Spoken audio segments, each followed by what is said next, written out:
Hi, this is the voice of Heidie Calero with another fascinating economic capsule, this time with a more ample perspective on China, the new world order. Definitely, it's not just yesterday or past years. China really has engaged in a foreign policy of making friends in Latin America and the Caribbean. That was, according to President Monroe of the United States, not in my backyard. Well, United States, China is really making inroads in terms through foreign direct investment, mergers and acquisitions, all these different vehicles in Latin America and in the Caribbean. Let me show you three maps with different dates. The first map is December of 2020, where we depict Latin America, South America, and the Caribbean, and in December of 2021 and in March 2022. Notice that there are different shades of blue, especially deep blue and light blue. That's the incentive of the Belt Road Initiative. It's a Chinese investment program to develop infrastructure and promote economic integration. And only in Latin America and the Caribbean, out of the 33 countries that make up this region, 21 already as of 2022 were part of this initiative. So interesting that 64% of all those countries in this region now are participating in this Belt Road Initiative. In the other initiative, or the other participant in this foreign policy of China, is the Asian Infrastructure Investment Bank, which is AIB. Notice that there is a small table next to the first graph, the first map that you see. BRI, the Belt Road Initiative, is depicting all these areas with the deep blue, yes, and the light blue up to very light blue is yes, and then the others that say the gray ones are AIB participating in financing of these infrastructures. And as you can see, Brazil is big on this AIB. Notice December 2021, more blues and more grays.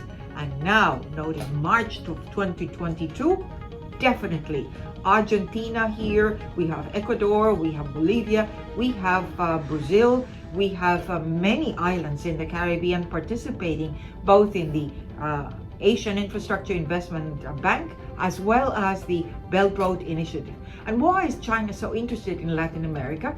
Not only to poke in the eyes of the United States and challenging its sovereignty and its international presence, but it's the backyard of the US. Why? Well, China needs natural resources. It has an aging population and it has a millionaire population that needs to be fed, and also needs the food security. But natural resources are important for especially mining in some of these Latin American countries. These mines are important for many chips and other components of technology, and because the area is a potential market for China. It already is a market. Well, the potential is even bigger. Let's look at another graph, the Chinese foreign direct investment by country, which is this next graph that I'm depicting here. And all these shaded areas, that columns that you see there from 2005 through 2019, that includes Brazil at the bottom of the of those columns, Ecuador, the orange segment, Trinidad and Tobago, you have Argentina, which is the gray one, you have Venezuela, which is the deep orange, you have Jamaica, the deep blue, Mexico, this cardinal color, and Peru, the green one. Well, all of them are participating. Just focus on the increase from 2005 through 2019, how it has increased enormously, especially since 2011. The next graph depicts Chinese mergers and acquisitions by economic sector, and again, it's from 2012 through 2021, more updated than the previous graph that I showed you. And the fascinating thing is, look in 2014, that red segment was in mining. Most of that $11 billion of Chinese mergers and acquisitions were in mining.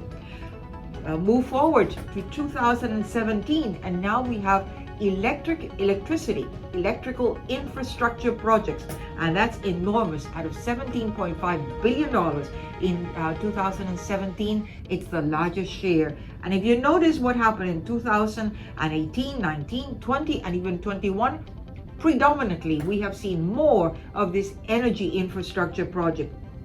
And we have also seen some in manufacturing, as in 2018. And finally, the last graph I want to show you is the investment share. This is in percentage terms, the investment share of China and Hong Kong in Latin America.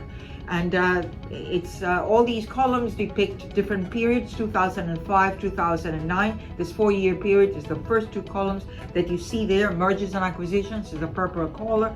And project announcements is the light blue, the cyan blue that you see there. So in 2005 through 2009, mergers and acquisitions accounted for 1.7% of those investments in Latin America by China and Hong Kong. And notice in 2020, that represents almost 23% of all those mergers and acquisitions, China and Hong Kong in Latin America. And then project announcements you see in 2005, 2009, the cyan blue column, it's 3.5%, and it went up to 4.7% in 2020. No doubt, Puerto Rico has a negative balance of trade with respect to China and Taiwan. We import more from China and Taiwan. It's 18% of all our imports come from China, and only 1% do we export to China. So definitely Puerto Rico has to pay attention as to how investments can be attracted to Puerto Rico, or at least we have to make good in terms of using effectively the federal funds that are available from Hurricane Maria and the Recovery Act of COVID. Definitely Puerto Rico has to be aware of what is happening in the area, and it's in the backyard of the US. If you liked our capsule, don't forget to subscribe to the Voice of Heidie Calero in YouTube, and to give us a like. And remember, the economy is all of us. Thank you.